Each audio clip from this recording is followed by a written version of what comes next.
Baik, kita akan masuk karena ini segmen terakhir, langsung saja saya tidak mengambil hak orang lain, yaitu hak panelis untuk bertanya pada Mimi. Kang Mamun, silakan. Tadi ada kalimat menarik, jangan sampai saya diberi penyakit lupa. Tapi di samping situ ada afirmasi ke dirimu, jangan sampai ibu saya melupakan saya.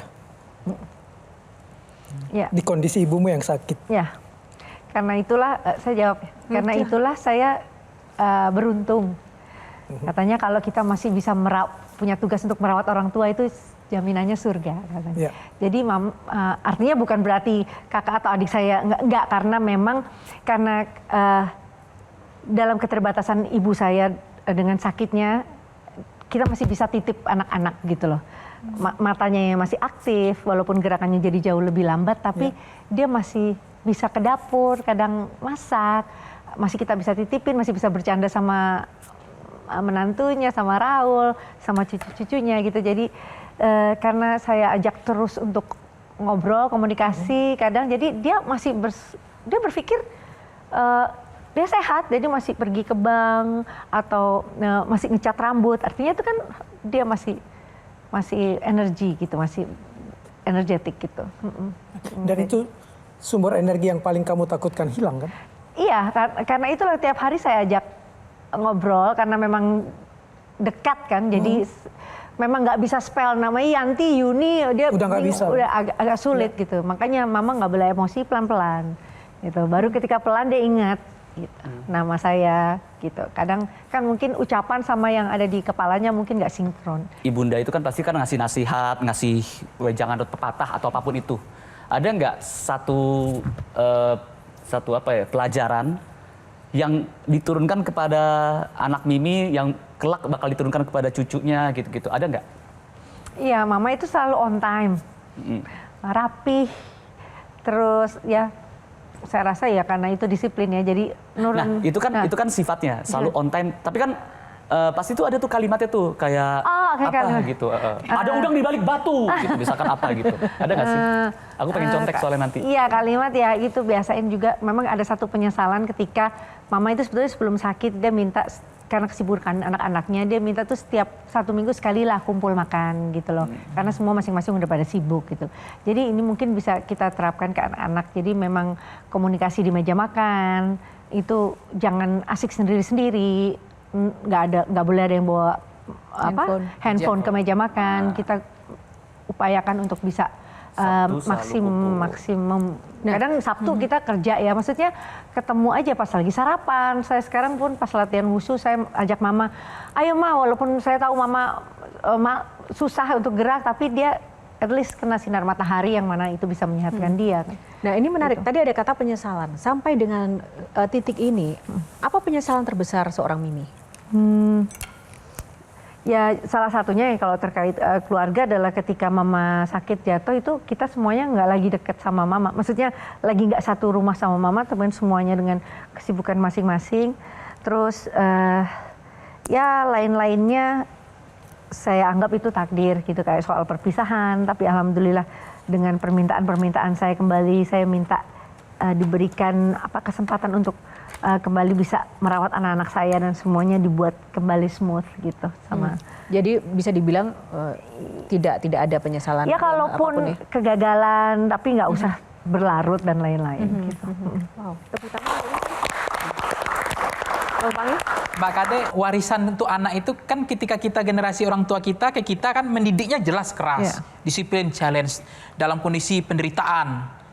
Kalau saya cerita ke anak saya nggak nyambung, dia nggak mau cerita itu. Nggak bisa lagi. Gitu loh. Nah, triknya gimana menghadapi dunia berbeda ini? Iya benar, kita punya age gap yang jauh ya. Artinya memang anak satu sama anak kedua itu beda jauhnya cukup lumayan. Jadi age gap yang membuat seharusnya kita jadi harus pandai-pandai untuk mencari gaya bahasa atau bahasan-bahasan apa yang lebih jauh menarik ke anak-anak yang anak-anak saya yang nomor 1, nomor 2 dan nomor 3 sama 4 itu memang treatmentnya beda. Tapi dia gitu. masih mau mendengar penderitaan kita, dulu perjuangan kita. Iya, kayak contohnya tadi pagi. Ayo Amora bangun sholat subuh, karena yang bisa membuat Mimi masuk surga itu doanya kalian loh. Langsung dia bangun, karena itu tanggung jawabnya dia untuk bisa punya tanggung jawab. Dan gaya bahasa saya mungkin saya lebih ringan karena kita bahas hal-hal yang dia suka. Kayak yang kecil-kecil ya, bahas lagu, arti liriknya, oh ini merasa kehilangan dan lain-lain. Ke yang laki-laki yang paling kecil dalam bahasa yang lebih sederhana, dia suka olahraga, ya saya ajarkan bagaimana bersikap, masuk lapangan, keluar lapangan. Karena di olahraga itu cuman nggak ada abu-abunya, ada menang sama kalah. Kayak kalau kalah ya berlatih dan berjuang, nggak boleh jadi putus asa. Gitu. Ini aku ada pertanyaan yang kayaknya satu Indonesia tuh Harus tahu. tahu soalnya. Ini semuanya, apakah seorang Krisdayanti pernah menghabiskan waktu bersama anak-anaknya untuk mengajak pergi karaokean terus flexing kalau nilainya 100-100? Nilainya 100 skornya gitu. Ya, kalau Saya 100 diva, sorry ya gitu. Apakah pernah melakukan itu seorang Krisdayanti? Karaoke di rumah itu kan memang sekarang ada skornya.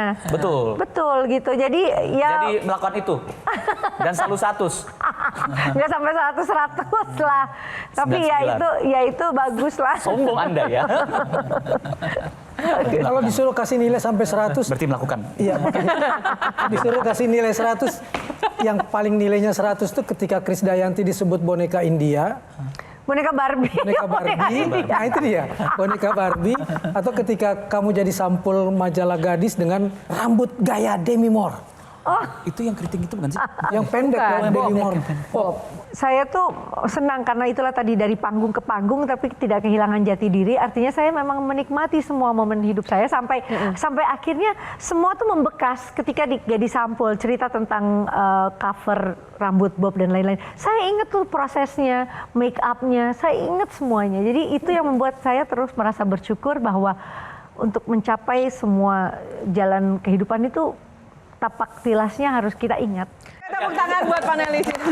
Makasih Ge, makasih Mas Pami, makasih Kang Satu Maman. lagi terakhir, pesan terakhir untuk pemirsa dan adik-adik semua yang menyaksikan Q&A malam ini. Ya terima kasih kolaborasi yang sangat-sangat istimewa dari para panelis. Saya sangat bersyukur sekali kita memiliki komunikasi dan diskusi yang sangat-sangat hangat yang mungkin banyak di antara teman-teman yang lain mungkin ada hal-hal kecil yang belum diketahui tentang saya. Saya selalu terbuka dan saya nggak pernah masalah tentang apa itu eksploitasi, tentang apa itu saya nggak pernah gunakan hak marah saya untuk orang menghakimi dan lain-lain. Jadi yang saya dapat ini hal-hal yang sangat tulus yang juga menjadi dorongan saya untuk lebih menjadi manusia yang lebih baik lagi. Amin. Boleh Terima kasih. untuk pemirsa dan teman-teman yang menyaksikan Q&A malam ini, Mimi? Terima kasih banyak Q&A yang sudah memberikan ruang untuk saya menjadi yang terasa jauh jadi lebih dekat, yang belum tahu menjadi lebih tahu karena selalu ada jawaban dan mudah-mudahan jawaban saya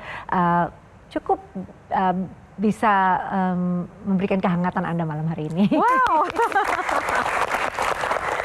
Terima kasih sekali lagi Mimi untuk Makasih. kesempatan yang luar biasa dan juga Thank you. Terima kasih. Kamu belum wushu, ayo. bisa musuh ya. Ayo.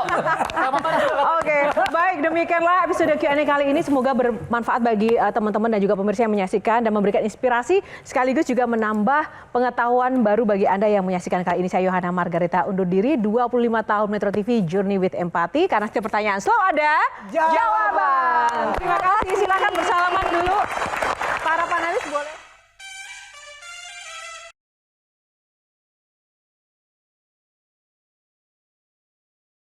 Download Metro TV Extend sekarang.